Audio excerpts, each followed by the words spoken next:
तो दोस्तों इन फोटोज को ध्यान से देखिए।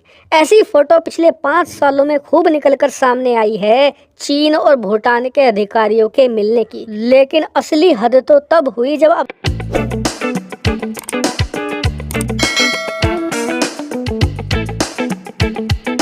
अब से कुछ महीने पहले भूटान के अधिकारी, भूटान के डिप्लोमेट और राजनेता भारत को बिना कंसल्ट किए, बिना बताए चीन पहुंच गए। क्यों?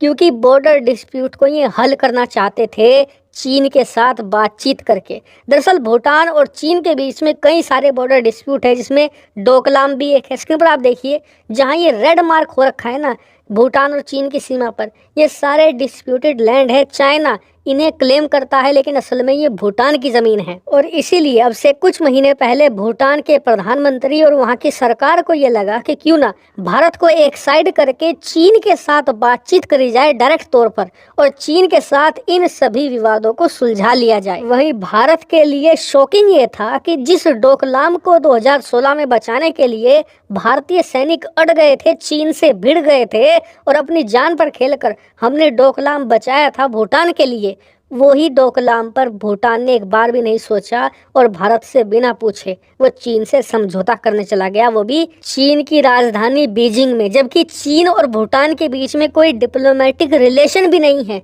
दोनों देशों ने एक दूसरे के देश में राजदूत भी नहीं भेज रखे हैं, तब भी भूटान ने ये किया। इतना ही नहीं, जब दोनों देशों के बीच में बैठक हो गई तो ऐसी रिपोर्ट निकलकर सामने आई कि चीन ने भूटान को ऑफर दिया कि जितने भी बॉर्डर विवाद और जमीनों के विवाद आपके और हमारे बीच में चल रहे हैं, वो सारी जमीनें हम भूटान को यानी कि आपको देने को तैयार हैं, बशर्ते आप हमें डोकलाम की जमीन दे दो। ऐसी खूब रिपोर्ट निकलकर सामने आई। और इतना ही नहीं, ये भी बताया जाने लगा कि आने वाले कुछ ही महीनों में चीन और भूटान एक दूसरे के साथ डिप्लोमेटिक रिलेशन स्थापित कर सकते हैं। जी हाँ, ये खबरें खूब आ रही थी कि इतिहास में पहली बार राजनयिक संबंध स्थापित करेंगे, भारत का पत्ता ये दोनों देश काट देंगे और दोनों देशों के संबंध मजबूत होंगे। यानी कि भूटान नेपाल और श्रीलंका बनने की राह पर था, लेकिन आज भूटान के लोगों ने वो कर दिखाया है जो मालदीव के लोग नहीं कर पाए, नेपाल के लोग नहीं कर पाए, ना ही श्रीलंका के लोग कर पाए। दरअसल आप अपनी स्क्रीन पर देखिए, भूटान के अंदर चीन समर्थक सरकार जो पिछले 5 साल से जमी हुई थी, उसे भूटान के लोगों ने सत्ता से उखाड़ फेंका है, वो भी कम से कम 2/3 बहुमत के साथ। जी हाँ, बताया जा रहा है कि कम से कम 68 से लेकर 70% वोट मिले हैं विपक्षी पार्टी को। और विपक्षी पार्टी इसकी है, स्क्रीन पर आप इनकी फोटो देखिए, इनका नाम है तेर सिंह।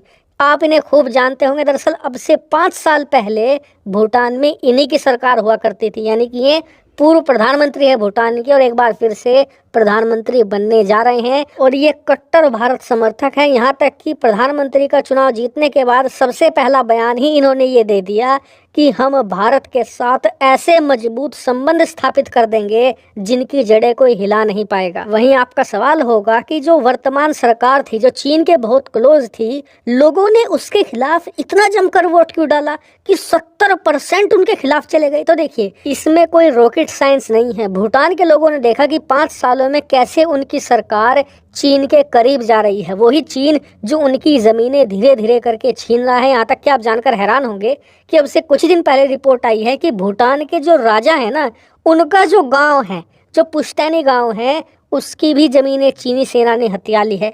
इसके अलावा भूटान एक बौद्ध देश है, जहां पर बौद्ध धर्म को माना जाता है, और इनका ही एक पड़ोसी देश हुआ करता था तिब्बत, जिसे चीन ने कब्जा लिया था। वो भी एक बौद्ध धर्म को मानने वाला देश था, और जब से उसे कब्जाया है चीन ने, वहां से धर्म का नाश कर डाला है, यहाँ तक कि मठों को तोड़ा है और धर्म के मामले में खूब दखल अंदाजी कर रहे हैं ताकि बौद्ध धर्म इनके कब्जे में आ जाए। ऐसे में यहाँ पर कोई रॉकेट साइंस नहीं था कि बौद्ध लोग बहुत ज़्यादा अगेंस्ट है चाइना के, इसीलिए उनकी सरकार ने जब चीन के साथ नजदीकियां बढ़ाई तो भूटान के लोग भड़के, इन्होंने समझदारी दिखाई और अपनी सरकार को इतने भयानक तरीके से बाहर किया कि लगता नहीं कि वो पार्टी दोबारा फिर से रिकवर कर पाएगी।